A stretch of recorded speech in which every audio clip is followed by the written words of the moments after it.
Now, first of all, you see on the back of the key where the Audi symbol is, there's a little thing that looks like you should be sticking a screwdriver in.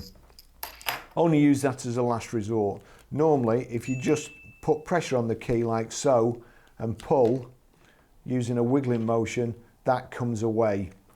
If you do have to use it, sometimes they get full of, if they've been in your pocket for years like this one, they get full of rubbish.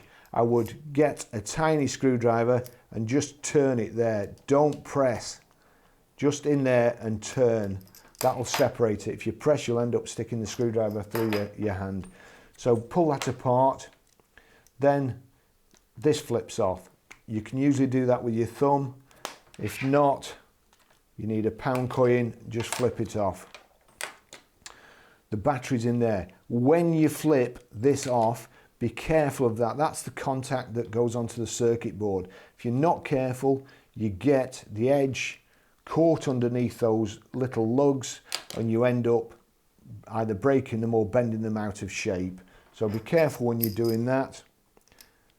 Flip the battery out like so.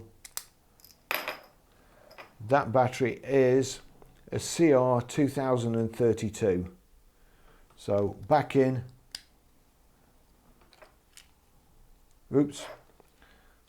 So that goes on there. That goes back on there. Clip on. Make sure it's clipped in both sides. The back there with a little groove goes in there, slides in. That's it done.